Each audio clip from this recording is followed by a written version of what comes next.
नमस्कार सभी को, जय श्री राम।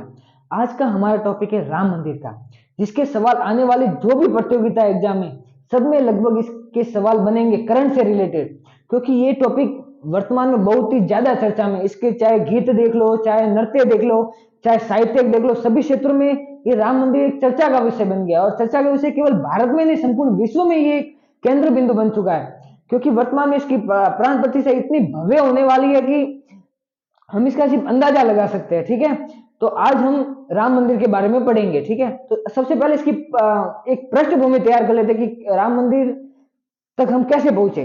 ठीक है, तो सबसे पहले क्या होता है कि एक छोटा सा मंदिर था जिसका निर्माण माना जा रहा है कि उनके पुत्र कुश के द्वारा करवाया गया था। ठीक, फिर 1528 में बाबर के कहने पर उसके सेनापति मीर बाकी ने उस मंदिर को तुड़वा दिया था। ठीक है, याद रखना, 1528 में बाबर के कहने पर मीर बाकी ने उस मंदिर को तुड़वा दिया था तथा वहां पर एक मस्जिद बनाई जिसे बाबरी मस्जिद कहा गया।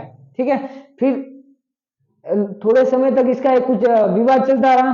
फिर श्रद्धालु लोगों ने उस मस्जिद के बाहर एक राम चबूतरे का निर्माण करवाया तथा धार्मिक लोग वहां पर अपनी पूजा पाठ किया करते थे। फिर ये विवाद थोड़े समय तक और चलता रहा और ये विवाद इलाहाबाद हाईकोर्ट में जा पहुंचा। फिर यहाँ वहां पर कुछ सालों तक ये चलता रहा। फिर एक घटना हुई 6 दिसंबर 1992 को।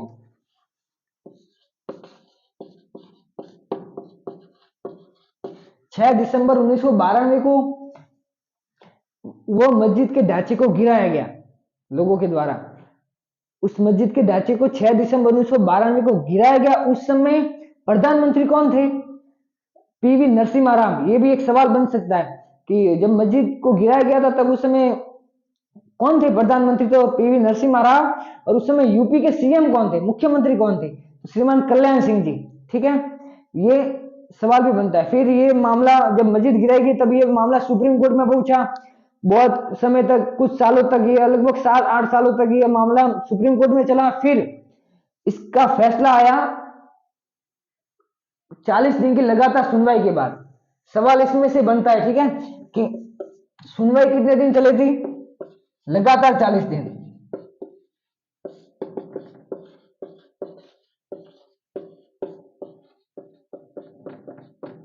ऐसा सवाल आ सकता है कि राम मंदिर की सुनवाई सुप्रीम कोर्ट में लगातार कितने दिनों तक चली? तो 40 दिन तक चली थी। और कितने न्यायपीठों की, कितने न्यायाधीशों की पीठ ने यह फैसला सुनाया था? तो 5 न्यायाधीशों की पीठ ने।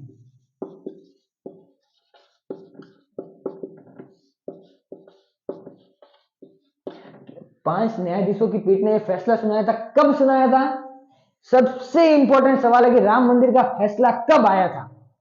इसके सवाल शायद बन सकता है, भविष्य के किसी एग्जाम में बनेगा ही, कि राम मंदिर का अंतिम फैसला कब आया था। तो अंतिम फैसला आया था 5 नवंबर 2019 को। 5 नवंबर 2019 को ये इंपॉर्टेंट सवाल बनता है। ठीक है, 5 नवंबर 2019 को राम मंदिर का फैसला आया था।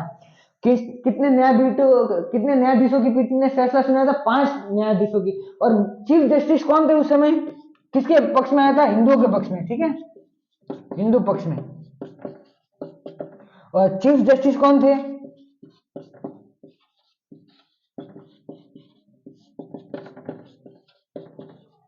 न्यायमूर्ति रंजन गोगोई।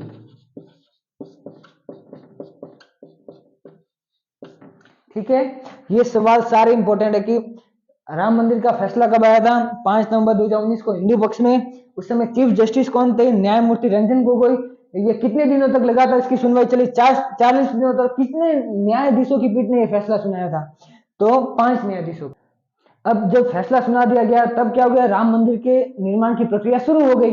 ठीक है, तो अब हम पढ़ते हैं पूरा राम मंदिर के बारे में, क्या है क्या नहीं है इसमें, जिससे रिलेटेड क्या क्या सवाल बनेंगे एग्जाम में, वो सब हम पढ़ते हैं। ठीक है, सबसे पहला ही सवाल क्या बनता है कि इसका निर्माण किसके द्वारा करवाया जा रहा है? ठीक है, निर्माण, इसका निर्माण करवाया जा रहा है श्री राम जन्मभूमि तीर्थ क्षेत्र के द्वारा।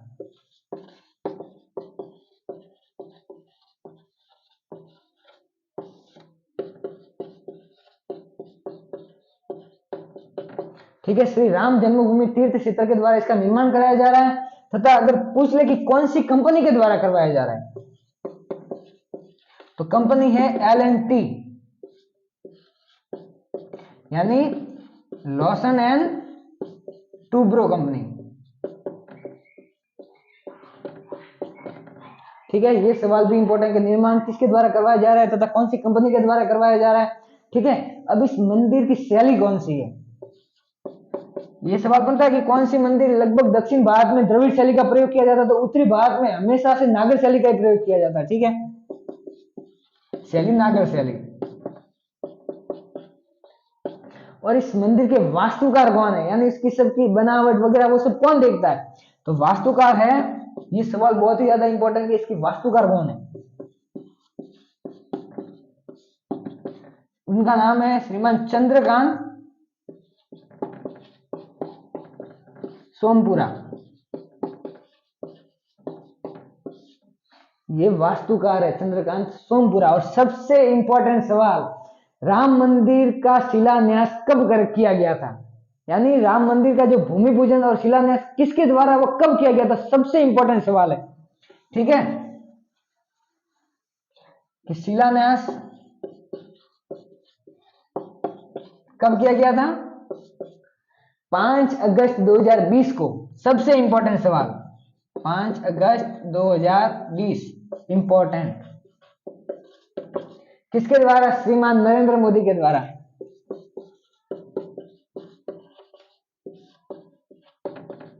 ठीक है, अब इस मंदिर से रिलेटेड कुछ सवाल पूछते हैं। ठीक है, जैसे कि मंदिर कितने मंजिला है, तो यह 3 मंजिला है।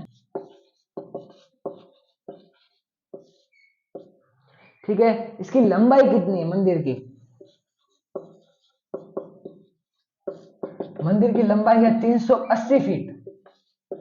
लंबाई पूछे तो चौड़ाई भी पूछ सकते हैं, चौड़ाई 250 फीट। अब चौड़ाई भी पूछ गई तो ऊंचाई को थोड़ी छोड़ सकते हैं, ऊंचाई 161 फीट। अब लंबाई भी आ गई, चौड़ाई भी आ गई, ऊंचाई भी आएगी, तो ये भी तो पूछ सकते हैं इस मंदिर में खंबे कितने हैं, यानी पिलर्स कितने हैं। खंबे हो गए 392। ठीक है, 392 खंबे।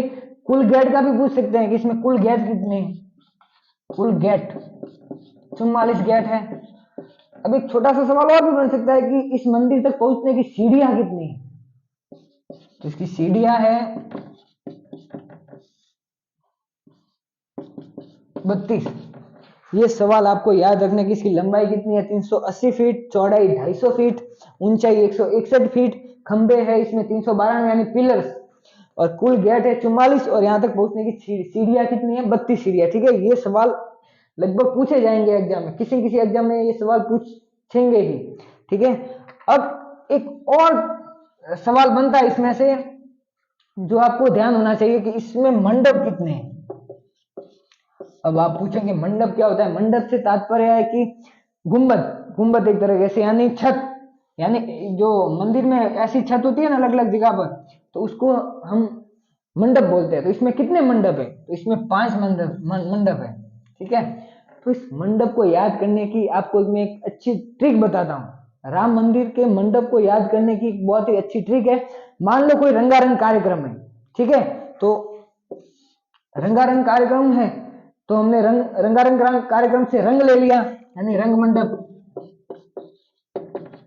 अब रंगारंग कार्यक्रम में सबसे पहली प्राथमिकता हम नाचने गाने को देते हैं, यानी नृत्य, यानी दूसरा मंडप हो गया नृत्य मंडप।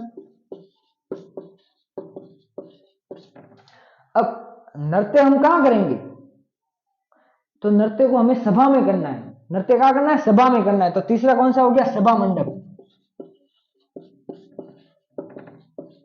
ठीक है, तीसरा ये सभा मंडप हो गया।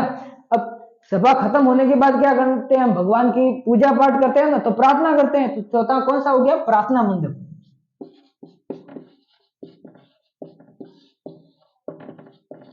अब प्रार्थना के दौरान हम सिर्फ ऐसे मौन तो थोड़ी बैठे रहेंगे, प्रार्थना के दौरान हम कीर्तन भी तो करते हैं ना, तो 5वां और अंतिम कौन सा हो गया, कीर्तन मंडप।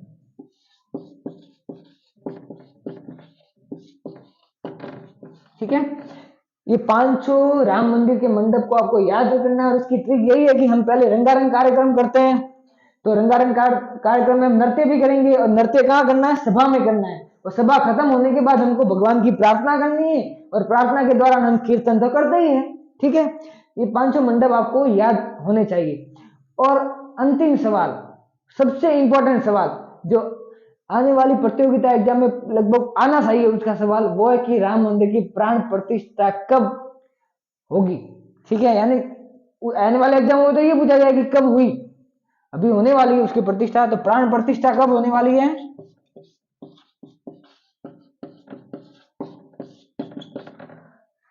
संपूर्ण भारतवर्ष को पता है कि राम मंदिर की प्राण प्रतिष्ठा कब होने वाली है, 22 जनवरी 2024 को।